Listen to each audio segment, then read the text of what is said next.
It's California Edition. I'm Brad Pomerance coming to you from our Inland Empire Bureau in Riverside, California. We are joined by Gloria Negrete-McLeod.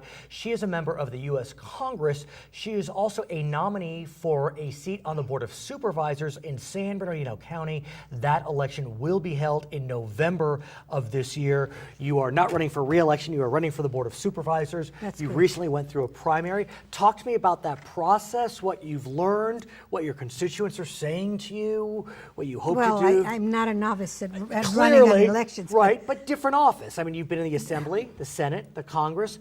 Board of Supervisors, really close to home. I mean, That's really true. close to That's home, true. literally. And so, given that you're running for an office that is so close to home, what are the constituents saying? You know, when you're a supervisor, we want to make sure you do X, Y, Z. I don't know. We haven't had those kind of conversations with anybody. Nobody's called us, and of course, you know, as a politician, it has been my rule never to promise anybody anything. Clearly. Because oftentimes you cannot produce. Right. And they will call you on that. But what's interesting, though, is that you made a very specific decision to come home. That's correct. You chose to voluntarily leave the Congress because you wanted to come home and serve the people locally. That's I mean, one could say a bold move. You know, United States Congress, it's very exciting, but you want it to be closer to the people. That's correct. Explain that for us. Well, to me, constituency service has always been my number one motive of why I run, to actually serve. I consider anybody that runs to be a public servant, and if you do not believe that you're a public servant, then you shouldn't be there. So that's kind of where my tact is that I believe that I am a public servant, and I thought that running for the local supervisor seat, that you really intermingle with the people, you're really responsible for them. One of the biggest things that the county does is in charge of health and welfare. That's the programs that impacts a whole lot of lives in the county. Literally. I mean, what people may not realize is that state monies flow through county, federal monies flow through county. So when you talk about, for example, the Affordable Care Act, I don't care what you think about the Affordable Care Act, it is being implemented through counties. That's right. And so when you talk about health and welfare, I mean, right there. You know, the money that you get from the state, and everybody lobbies for money for whatever program they have. But then the final people that get it are the people that live, the constituency that lives in whatever district that supervisor is from. And in a lot of ways, I know that the district in which you seek does not have a lot of unincorporated areas. That's correct. But, you know, be that as it may, in many districts there will be large unincorporated communities, and the mayor of those communities, in effect, becomes the supervisor. They have no city level to go to, so you wind up being their voice. Well, actually, an unincorporated area does not have a mayor. Right, that's what I'm saying. Oh, that the supervisor is in fact a mayor. Yeah, like a de facto mayor, because there's no city level, so that supervisor acts. District 4 has the least amount of unincorporated area. The largest unincorporated area is out where there's no people. But some unincorporated? Some. So let's talk about what you've been doing over the last few years in furtherance of the interests of San Bernardino County. And it's focused upon, you know, it may be esoteric, but it's important.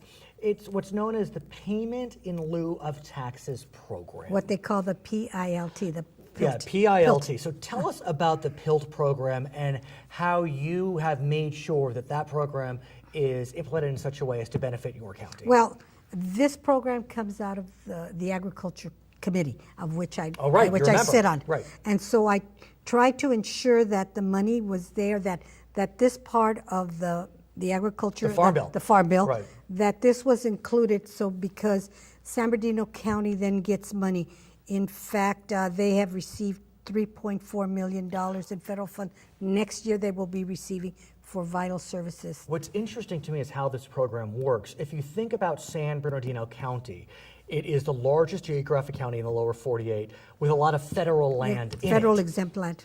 And that's the key, is that this tax-exempt federal land, no property taxes, because it's tax-exempt. So then you have to get money from the federal government. Through the PILT. Through the PILT. And so you were able to ensure that that occurred. Yes, lobbied real hard during the time that we were doing negotiations to include that, and it was included. And then I introduced a bipartisan legislation to secure more funds to local frontline services in the PIL program. Right. So as I understand it, the program was in place, the PIL program, but you also worked to expand the eligibility.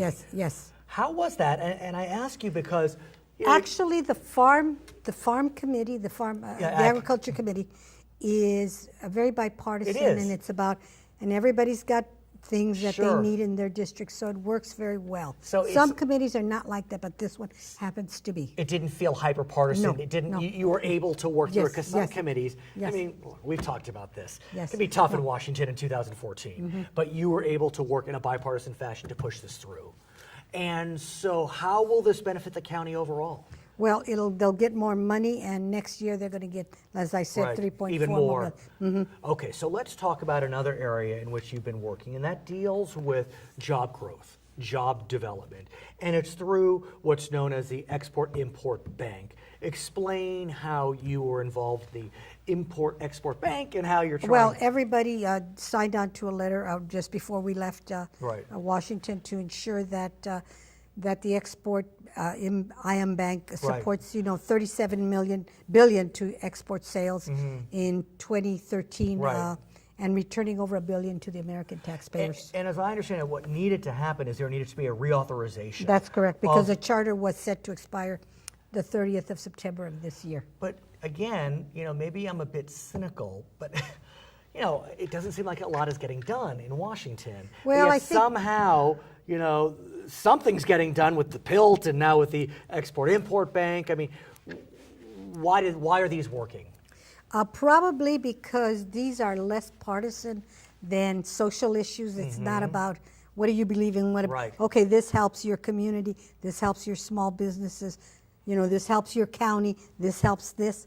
So let's talk about your county, San Bernardino County, in the context of the Export-Import Bank and generally. We've talked about this before. It is hard to deny that San Bernardino County really got hit hard during the recession. It was really devastating to see what happened in the county. I mean, some parts of the desert were just decimated.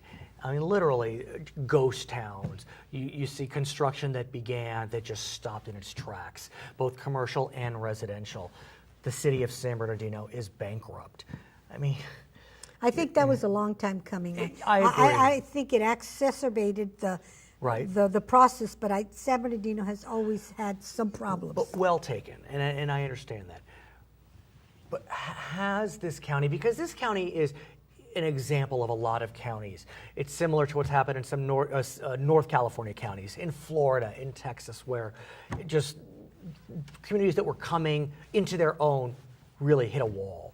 What's it like now? Have we turned a corner? I think so. I no longer, I know you're more west. Yes, but I still represent the number 4 area, which was Fontana during that time. The recession where the houses, there was ghost towns in whole neighborhoods in Fontana. That is coming around. And it's funny because Fontana is seen as a success story now. It's one of those communities that is really bouncing back. And I remember, it was even awarded one of the safe cities in the United States. I remember that. And I remember last year I had the honor of moderating a debate for the mayoral candidates for San Bernardino. And one of the questions that was posed is, Fontana's 8 miles down the road and they're booming and we're still suffering. And so that was last year. How's the city doing? What about other areas in the county? Have we seen our jobs coming back? Well, I live in the West End, and that's where I've lived for the last 44 years. Of course, yes. And that's a more established communities. Tied also to LA County in some ways. LA County, most of the people go to work that way in Orange County, San Bernardino, LA County. And so those are more established. There was foreclosures. Of course. Pomona, everywhere. Everywhere had foreclosures. Of course. But those were more established, and so the cities were able to come out of it. Okay, her name is Gloria Negrete-McLeod. She's a member of the U.S. Congress, nominee for a seat on the Board of Supervisors in San Bernardino County. That election's in November. I'm Brad Pomerance. It's California Edition.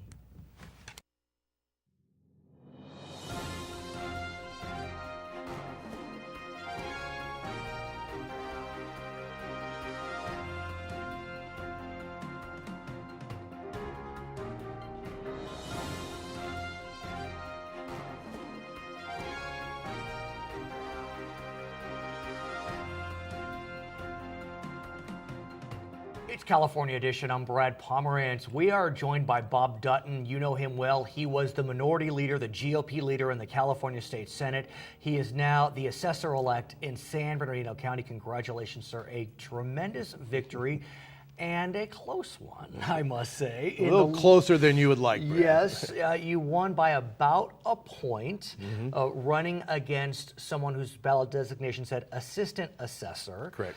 What went right in the end? Well, I think what went right is the fact that I've always been very approachable by the public. And so I spent my time going out to as many organizations as possible. Of course, I did have the advantage of having a track record as an elected official. And so I was known for about half of San Bernardino County knew who I was. Through your service in the Assembly and Senate? Yes, sir. And then, so, you know, basically, but I spent a lot of time going out to various groups and service clubs and chambers of commerce and so forth. And I think that's really what helps. People like to see their candidates and they like to speak to them. At the same time, San Bernardino is the largest geographic county in the lower 48. Yes, sir. It goes all the way to Nevada, all the way to Arizona. Yes, sir. You know, and 2 million people live in the county. I mean, Yes. it's a big county, both geographically and actually. How do you go out to the, the Blythe Chamber of Commerce and then back to the Hesperia Chamber of Commerce and back to the Ontario Chamber of Commerce and, A lot of miles. I put 25,000 miles on my car. Truly. So it about the only area I didn't get to, because I've always prided myself on having a physical presence or go to every area that I've ever represented. And the only area, sadly, I did not get to was Needles. Needles, okay. I do plan to go there very soon, and but it was the only area I didn't quite get to during the campaign. So just a little inside baseball. Was your margin of victory as a result of areas that you represented, or did you do pretty well throughout the county? Actually, it was pretty close in most of the county, but the areas that I really did extremely well in were areas that I had represented as a state senator. Upland and Ranch Cucamonga were my strongest areas, and then also though I did win the city of Hesperia as well, Not as in your former district, which is not in my former district, but I did spend a lot of time out in the high desert, and also Chino Hills as well. What's interesting about your election, and we had discussed this, a lot of editorial boards, they sang your praises generally, but they wound up endorsing your opponent because they saw him as a technocrat, and that's not a pejorative term. And so it really kind of begs the question about the assessor. Is the assessor a CEO or is the assessor a COO? Well, it's kind of a combination of both. But what's happened here in San Bernardino County a few years ago, they did a reorganization and they combined the assessor's office with the recorder and the clerk's office. Now, the California Constitution does require that the county assessor be elected. The Constitution requires that the sheriff, the district attorney, the county supervisors, and the county assessor all to be elected positions.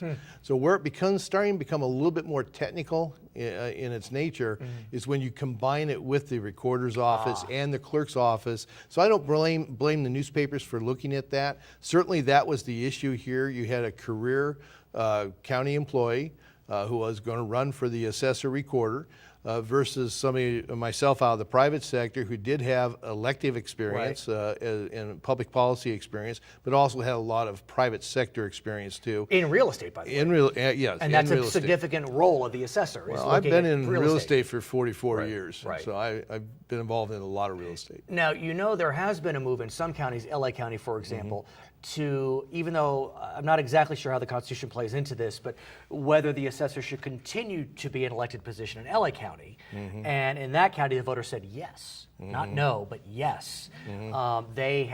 Their assessor has been indicted, and that's a whole other conversation. It's been my experience, and this goes back to my days on the city council, Rancho Cucamonga, and the city of Rancho, because at one time the city of Rancho Cucamonga thought about having its clerk and treasurer as an appointed rather than elected. Got it. The people once again said no. We want them elected. People like to be able to have a voice in who is going to be in certain key positions within their government. And so that didn't surprise me, that vote. And frankly, I'm honored to be able to serve San Bernardino people in San Bernardino once again in this capacity. I want to ask you about this political office because it's interesting to me how at some level it is coveted. There are several former state legislators who are serving as assessor. Tom Bernardino, Dave Coggill. I mean, the list goes on and on. In a position that some think is technical, but in actuality, there's something there. There's meat to the position. I think it's what you make out of it. I have no political agenda for this as far as running for higher office. You've been at the top. I've already been there. I don't want to go back there, but I do want to provide a high level of service for the people. What it does bring to the table, obviously I do understand public policy. I do understand the legislative process. And every year, 30 to 50 bills every year get introduced attacking the protections of Prop 13 for the homeowners of our area, as well as the state. And so I think it's really important to have people understand the political landscape, they understand the political process, because I do plan to be actively engaged in continuing to be a taxpayer advocate, and I'll do that in the capacity as a county assessor. Let me ask you about Prop 13. As you know, miraculously to some, there is going to be some Prop 13 reform. Even the Howard Jarvis Association came out in favor of this one small piece of Prop 13 reform, and it deals with ownership structures of commercial properties. You know the case, the Fairmont Hotel in Santa Monica was sold, but through the structure of the sale, the property was not reassessed. And as a result, a lower value was what the assessor had to use. But even the Howard Jarvis Association said that doesn't make sense. And so there is some minor Prop 13 reform. Are you okay with that? Oh yeah, I think, and we want to continue to work in those areas to kind of plug those. The intent of Proposition 13 was to not allow people, to prevent people from being taxed out of their homes. That was the main the purpose for Proposition 13. Yes, are there people out there, and frankly, I'm one of them, that every year when either Congress with the IRS codes or even the state legislature, you wait for the legislature and Congress to decide how they're going to change things. Then you see what the IRS or the Franchise Tax Board, how they interpret it. And then you sit around saying, okay, how can I minimize my tax liability? Nothing wrong with that. And that's what you do. And so that's exactly what's happened here. But the Howard Jarvis Association, I worked with them a lot up in Sacramento. They did endorse my election to the assessor's office. I'm looking forward to working with them to further refine, to make sure that we do still remain committed to protecting home ownership, protecting the people's right to have a reasonable tax, but also we'll go ahead and finish cleaning up if there are some other things that we need to do to make sure it's still operating in a fair manner. Now, as you know, aside from the property tax question, there are moves afoot in Sacramento to change the threshold whereby taxes can be passed. That's part of Prop 13, aside from the property tax question. The Howard Jarvis Association has been reticent to allow any change, lowering a threshold. I mean, the threshold has been lowered for school bonds to 55%. What do you think about that whole question? Well, my general feeling with regards to the threshold levels, it depends on who's voting on it.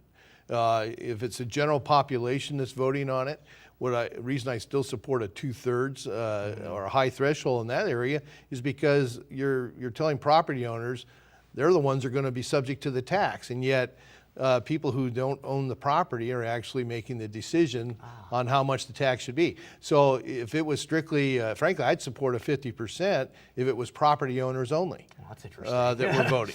But I think it just depends on the type of bond you're talking about. I think it's the type of obligation. But I do believe that the people who are actually going to be responsible for paying it should be the ones that are voting for it. His name is Bob Dutton. He was the Senate Republican leader in Sacramento. He is now the Assessor-Elect in San Bernardino County. I'm Brad Pomerance. It's California Edition. Thanks, man.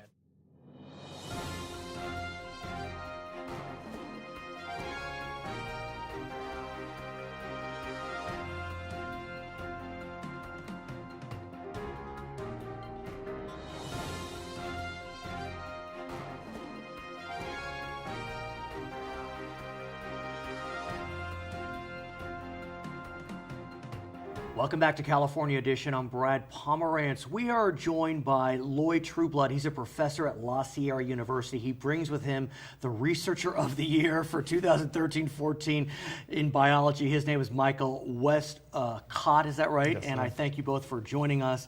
I am a science geek, I admit it. And so when I learned that you were doing work on the oceans and using octopi to figure out whether our oceans are healthy, I had to bring you in.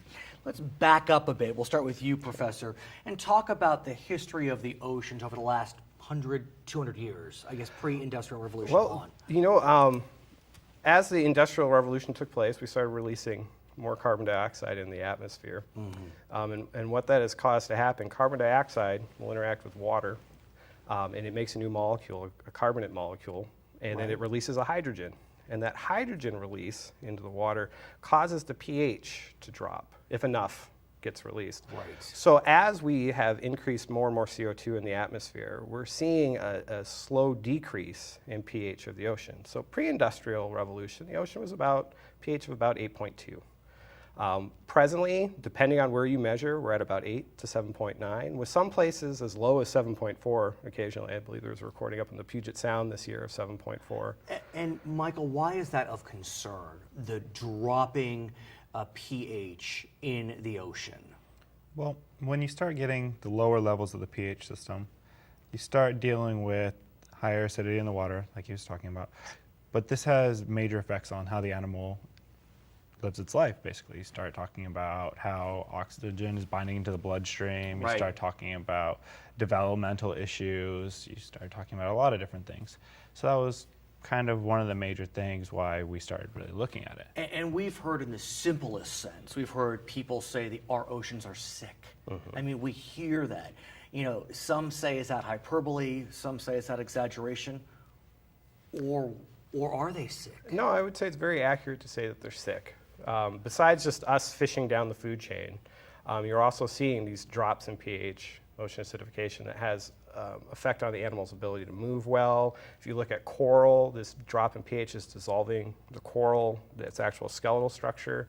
Hard things like oysters that have a hard shell, calcifying shell, they're starting to not do as well either. Pteropods, which are basically like a snail that swims in the ocean, their shells down in the Antarctic are starting to disappear. And so what's happening is as the pH is dropping, the acidity is rising, the hydrogen, as you described, is rising. And if I'm correct, that makes it hard for the blood to bind to oxygen? Yeah, that's definitely one of the side effects of having this change in pH. Most animals that have either a hemoglobin, like for us, our red blood cells, it's pH dependent. So like when you exercise, you get a burning in your legs, that's because you get a drop in a pH at that area. It tells the blood to let go of the oxygen, which it does.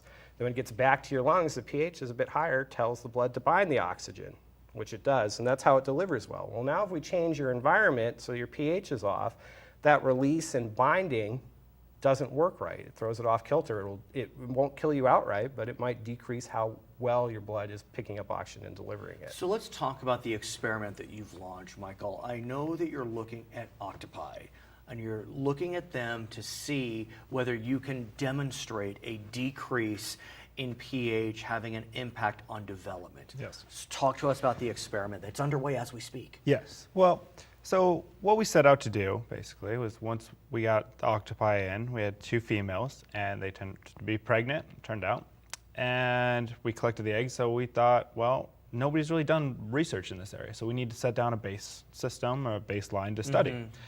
So we tracked the development of the eggs, taking pictures of it through the microscope. And as I understand it, the nice thing about octopi eggs is they're see-through. Completely see-through. And I've seen those at some aquarium myself, and it's fascinating. Yeah. You can see movement. Yeah, oh yeah. Continue. So yeah, I mean, documenting it, I mean, looking at the major developmental changes in it, when we start having limb movement, I mean, contraction of the mantle, I mean, the heart rate, anything that we can start really looking at as major key development points, all the way up through hatching. And so in this first round, you set their water at what acidity level? We set it at what the current levels would be, so at about our 7.9 or our 8, and we tried to keep it there. Which one could argue is somewhat of concern. Yes. But that's where the oceans are now, so let's start with that baseline. Exactly.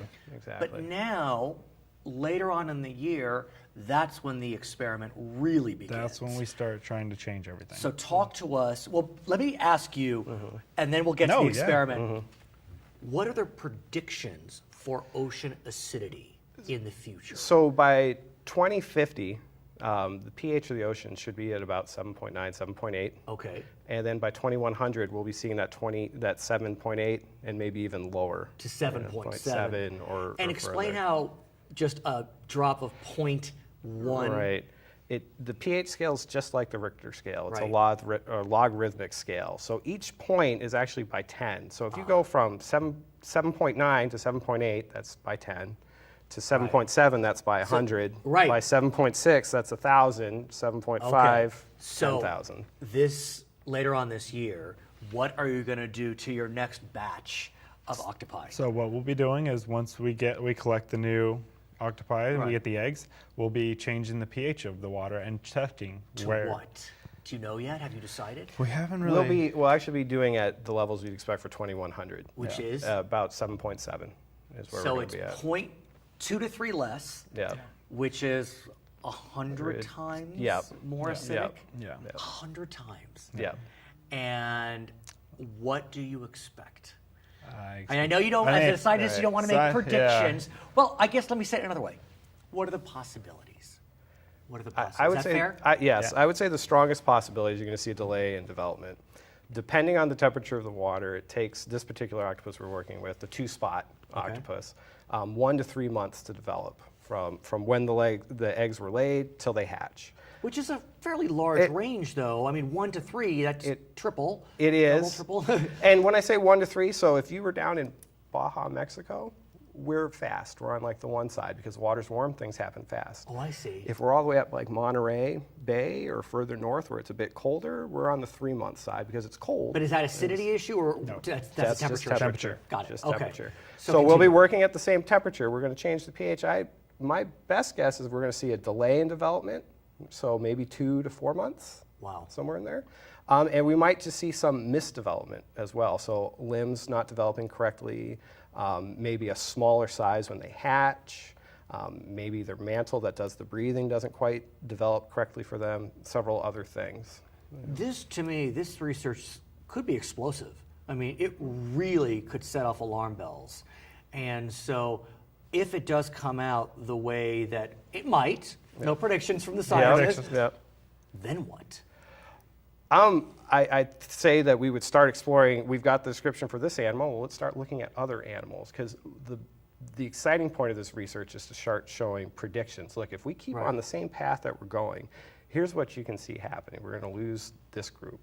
This group might not do well. Some other groups might do great. Right. But you can start doing predictive models. Here's how the ocean's going to be impacted. But this has an impact on the food chain. It most certainly does. And then you can start disseminating that to the public, because hey, everyone loves octopus. Right. Or for a variety of reasons, both consumption and for exactly. Or even this translates to squid just as well. They're part of the same group. They're cephalopods. Squid are huge in the food chain. If you like eating tuna, well, you're kind of eating squid that have been eaten by tuna when you eat the tuna. Well, if we start seeing our squid disappear, those tuna aren't going to be doing as well either. So it has very broad-reaching implications. I actually rendered speechless because it is quite, at some level frightening, at some level exciting. Yeah. When do you expect to publish your results? I would say we'll be writing up some of what we've done currently because even just explaining their development, no one has recorded it in the detail that Mike has at this point. Thanks. So that publication will be worked up this summer and into the fall. And then probably into next academic school year, as we get our data, we'll be writing it up. Promise you'll come back? Yes, for sure. Amazing. For sure. His name is Lloyd Trueblood. He's a professor at La Sierra. His name is Michael Westcott. He is a senior at La Sierra. I'm Brad Pomerance. It's California Edition.